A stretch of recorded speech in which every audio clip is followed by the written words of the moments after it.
Cześć, witam Was w kolejnym odcinku rowerowych porad. Powiedzcie mi, ile razy w życiu mieliście problem ze zdjęciem chwytów z kierownicy? No, myślę, że nie jeden raz i oczywiście tutaj pewnym bardzo skutecznym rozwiązaniem jest kupno chwytów skręcanych na klucz imbusowy. Ja takie chwyty pokazywałem w jednym z poprzednich odcinków, natomiast jeżeli macie jeszcze takie zwykłe, tradycyjne, gumowe chwyty, chcecie je wymienić, ewentualnie zdjąć, bo macie potrzebę coś zdjąć z kierownicy, czy po prostu wyczyścić dokładnie rower, może pojawić się problem z tym, że taki chwyt nie będzie chciał zejść, a w zasadzie jestem przekonany, że pojawi się taki problem i w dzisiejszym odcinku pokażę Wam moją metodę szybką, skuteczną do zastosowania praktycznie w każdych warunkach, jak takie rączki z kierownicy zdjąć.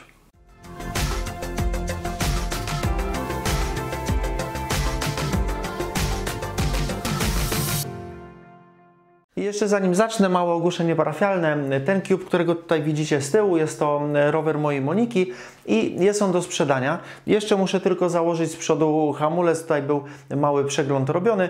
Natomiast link do tego roweru znajdziecie w opisie. Zapraszam, naprawdę fajnie zachowany rower i na myślę niezłych pieniądzach można go kupić. Ok, przejdźmy do meritum. W wielu poradach słyszymy, że użyj lakieru do włosów, użyj strzykawki z igłą, użyj płynu do mycia naczyń. No i okej, płyn do mycia naczyń myślę, że praktycznie każdy w domu powinien mieć.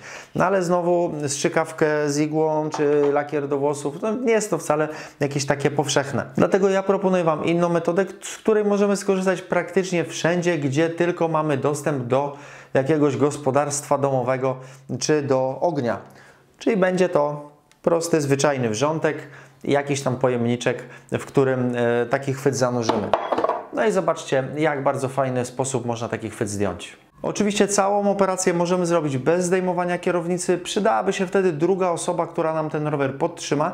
Natomiast z racji tego, że ja tu jestem sam, postanowiłem sobie pomóc i kierownicę odkręciłem. Wkładam teraz chwyt do gorącej wody. Lepiej nie wkładać do wrzątku takiego świeżo zagotowanego. Fajnie by było, żeby to była taka woda, powiedzmy o temperaturze 70-80 stopni. I wystarczy 2-3 minuty odczekać, żeby ten chwyt się zmiękczył i zajdzie w bardzo łatwy sposób. 7, 6, 5, 4, 3, 2, 1. You'll never have the sacred stone. Oh, this you crazy mother. No i teraz ściągam korek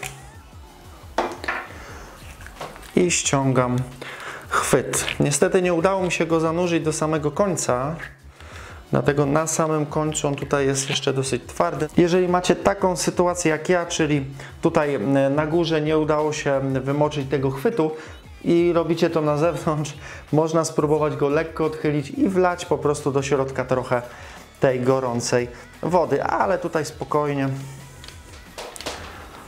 udało się taki chwyt zdjąć. W drugą stronę jest to równie proste.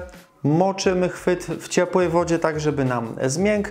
Można również lekko zwilżyć wodą kierownicę, zwilżyć w środku chwyt również i bez żadnego problemu uda nam się go na kierownicę założyć. Jeszcze czekam na Wasze komentarze. Dajcie znać, jakie Wy macie sposoby na ściągnięcie chwytów z kierownicy. Ja słyszałem jeszcze o jednym sposobie. Jest to użycie kompresora i wtłaczanie powietrza pod wysokim ciśnieniem. No ale znowu, kto ma w domu i pod ręką kompresor? Także dajcie znać o swoich sposobach, a tymczasem dziękuję Wam bardzo za oglądanie. Trzymajcie się, hej!